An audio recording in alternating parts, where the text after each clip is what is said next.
Okay, we're going to take a look at section 8.1 sequences. We'll probably have 2 videos for this, and then we'll try to get some going for 8.2 shortly here. So let's talk about what a sequence is. A sequence is a series of numbers, often written like a set. So for example, a sequence of numbers might be 1 over 1, 1 over 2, 1 over 3, 1 over 4, and you can see the pattern that's coming along. And a sequence might be infinite, like this one I've written here. The pattern will continue as far as we care to go, or it could be a finite sequence. We're going to mostly be looking at infinite sequences. When we have a sequence like this,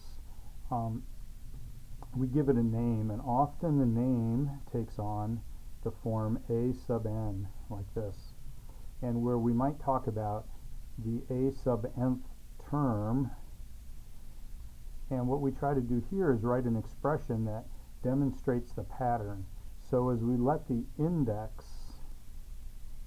which is n, and it's just keeping count of where we're at in the list, so as we let the index go through the integers from a1 to a2 to a3, we can see the various terms by using the formula to develop the pattern. So clearly here it would be 1 over n.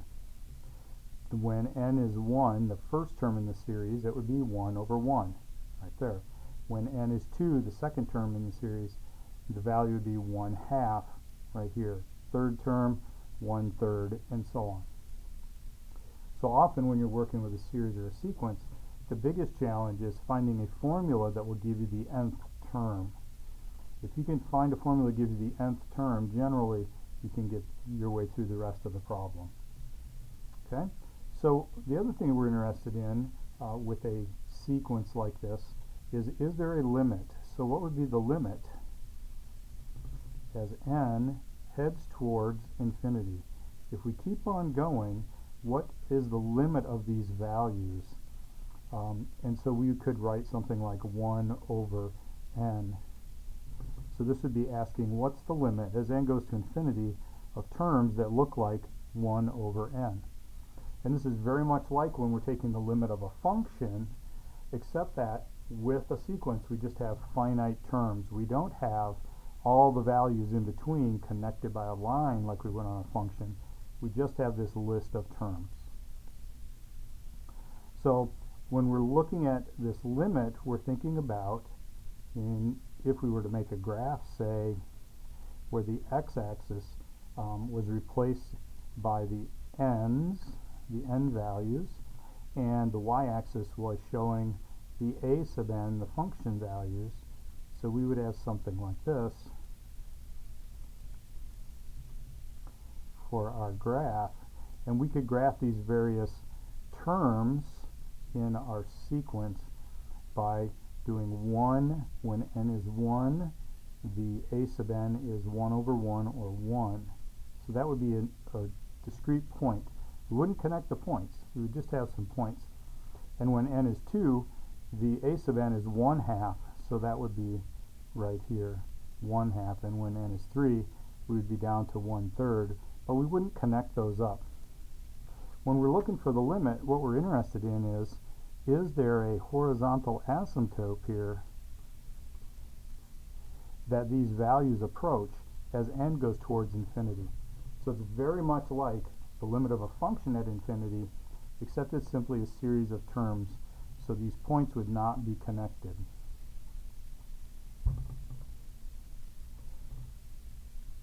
Alright, so one of the things that we can do, and this is theorem 4 from the book. So theorem 4, okay, and theorem 4 tells us that if we can find a function f of x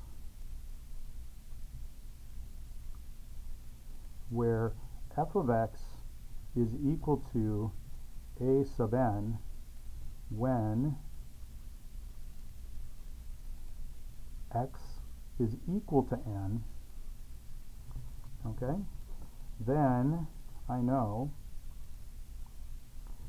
that the limit as x goes towards infinity of f of x, if it exists, is equal to the limit of a sub n as n goes towards infinity. And this is usually the easiest way to find the limit of a sequence, is to find a way to write the nth term, check that function that matches that nth term so that the function values match, and then use the limit. So this theorem 4 will allow us to use the limit of the function to be the limit of the sequence. So with the problem we've been working on, let's see if we can't do that. So let's take a look at f of x being 1 over x. So what we need to do is to make sure that f of x is equal to a sub n when x is equal to n. So if I go out, and I would have to do this by testing some various points and eventually by writing a proof. Now, in our course, we haven't been strong on writing proofs, so we're going to test it out and convince ourselves. But in the mathematical world, the right way to do this would be to write a proof by what's called mathematical induction. There's a way to prove that this would work. That f of x will be equal to 1 over x whenever give us the same terms whenever x is equal to n as the a sub n. So if x is 3, we should get 1/3, so that's what a sub n should be, 1/3. And here's our 1, 2, 3, 1/3. When x is 2, we should get 1/2. So our a sub 2 should be 1/2, and that's what it is. So again, we would need to do, in a purely mathematical setting, we would want to do a very careful proof of this to prove that fact was correct. Okay, so here we are, we have f of x is equal to 1 over x, and we know that f of x is equal to a sub n when x is equal to n. So now what we know is that if we can find the limit of f of x as x goes towards infinity, which would be the limit as x goes towards infinity of 1 over x, that's going to be the limit of the sequence a sub n. So when we let x go towards infinity, the denominator of this fraction goes towards infinity, which causes the value of this fraction to go to 0. So this limit is 0. So since f of x is equal to 1 over x, and when x is equal to n, f of x is equal to a sub n, we are eligible to use theorem 4, and we can see that the limit then, so we might write something like this, therefore the limit as n goes towards infinity is equal to 0, and we could add by theorem 4 as our reason. So it's not quite a proof, but we're definitely following the format that a proof would require. If we were going to write a proof, we would have to prove the f of x is equal to a sub n when x is equal to n part. We would have to demonstrate that first. So this is a common way that we get the limit of a series. And again, we're looking for the asymptote. As we follow those values out along to infinity, the n as it goes towards infinity, we want to see what happens to those values a sub n. So in this case, those values are going to keep getting closer and closer to 0, which you can see by looking at the fractions up here, where our numerators are locked in at 1, and our denominators keep getting bigger, which makes the value of each successive fraction smaller. They're getting closer to 0 as we go along the way.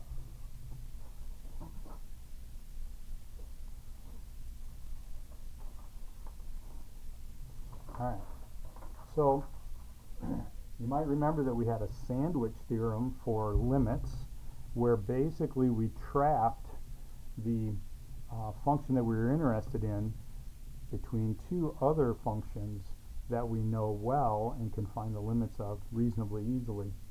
So we can do a similar move here. There's a sandwich theorem for the limit of a sequence. So let's take a look at that.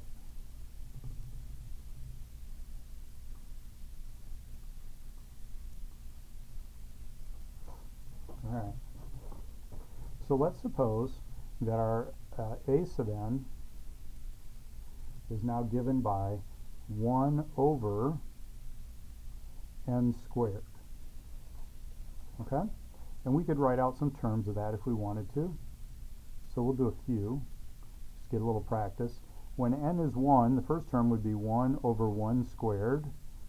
And I usually write it this way just to make it clear what's going on, that I tested that first term.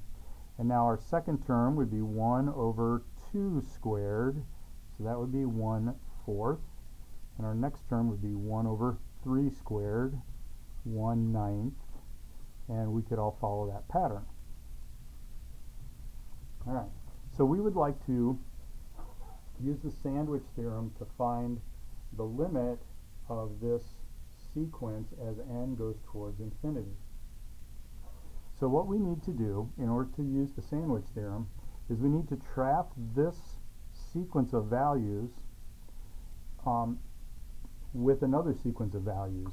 So we're going to pick our sequence b sub n, and I'm going to use 1 over n. Now let's compare 1 over n to 1 over n squared.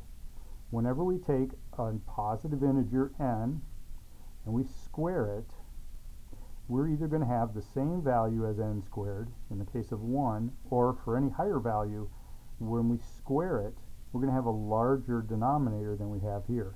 Let's write out those terms and I'll show you what I mean. So we're going to have first term 1 over 1, second term 1 over 2, third term 1 over 9, oh, I'm sorry, 1 over 3. And we're going to continue that on. Alright, so you see what happens is in each case my b sub n term is either equal to or it's greater than the a sub n term. My 1/2 is greater than 1/4. My 1/3 is greater than 1/9. And as I continue on, that pattern will hold. So we have our b sub n, which is equal to or greater than each value associated with it in the a sub n. So we've got it trapped from above at each integer value for n. Okay, so what we can do is we can write then, so b sub n is greater than or equal to a sub n for all, remember the upside down a, that means for all, n greater than or equal to 1. Alright, so we've established that. That's one of the requirements of using the sandwich theorem. We have to have that happen. Now we also, on the sandwich theorem, remember we have to have this trapped from below. So I'm going to give myself a c sub n. So let's take a c sub n, and c sub n is going to be equal to 0. Now that's not a very interesting c sub n, but that's what I'm going to choose, and here's why I'm going to choose that. If I write out the first few terms of my sequence, what I see is that my c sub n is less than my a sub n at every equivalent position. It's less than or equal to. So no matter how small my a sub n's get, no matter how far I go towards infinity, I'm always going to have a little bit of value. I'm never going to get to 0 because I'm never going to be able to stop out there at infinity and look. Every time I stop and look, I'm still going to have a little bit of value left. It's going to be a little bit bigger than 0. So I'm safe right there. So now what I've got is I've got my a sub n's trapped in between my b sub n's from above and my c sub n's from down below. So just like the sandwich theorem for limits, now what we want to do is we want to show that b sub n has the same limit as c sub n. So let's take a shot at that and see how it goes. So I want to see what is the limit as n goes towards infinity of 1 over n. And we did that just a minute ago on our first problem, and what did we find when we did that right here?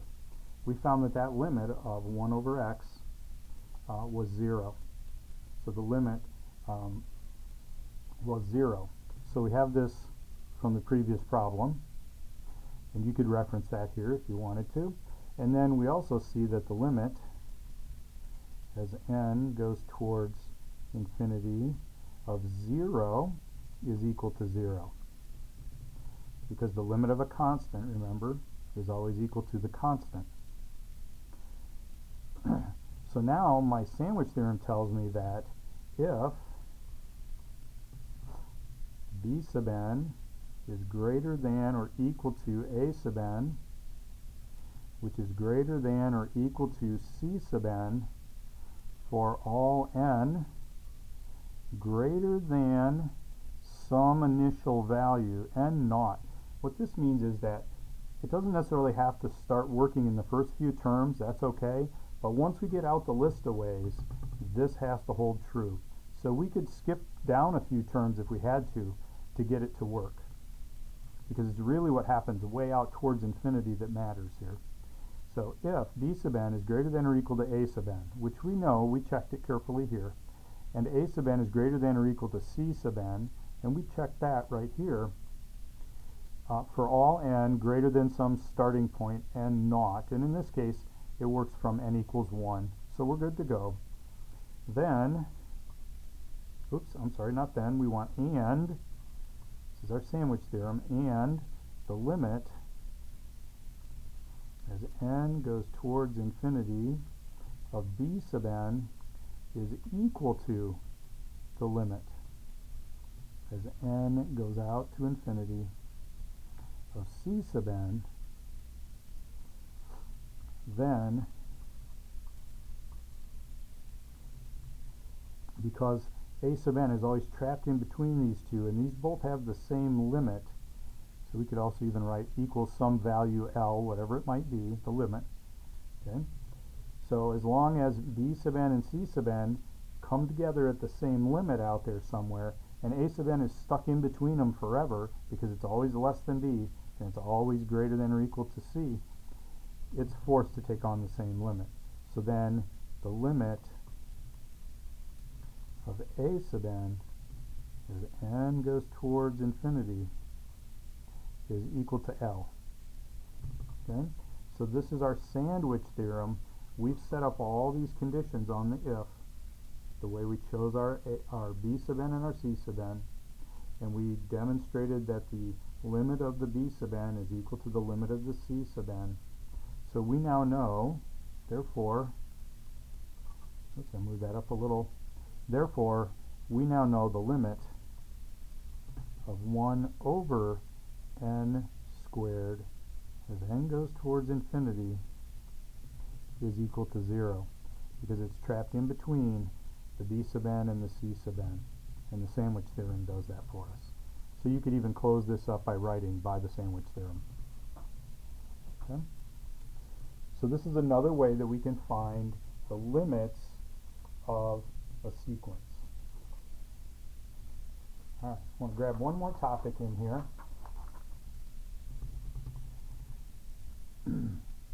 When we talk about the limit of a sequence, so if the sequence a sub n has a limit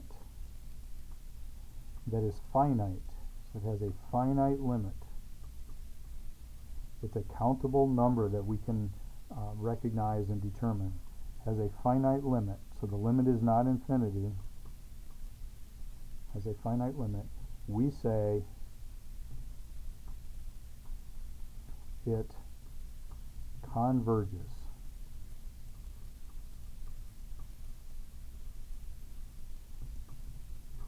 Okay? So we say that the sequence converges to L, which is the limit. Okay? So the values, as you go out towards infinity, the values of the sequence go towards the limit. They converge. If a sub n does not converge,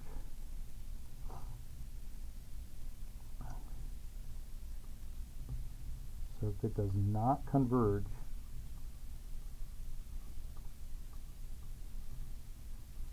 we say it diverges.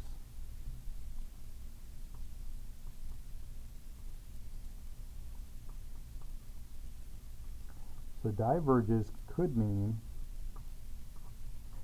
that the limit is infinite, that the values continue to get larger and larger the further down the list you go. Or it could mean that the values don't go to a specific amount. So like say if you had values that were following the sine curve, okay, so we had some a sub n that was a pattern based on a sine curve, so that you were oscillating back and forth. You might never get to a specific value. So they wouldn't converge, they wouldn't go to infinity, so we would simply say it diverges. Alright, so there's a beginning look at what's happening in sequences and series, and I'll put some images from these little problem examples that we've done in the video. I'll scan those in and put them up in the module somehow or another. I'll find a way to get it on there. Alright, thanks for watching.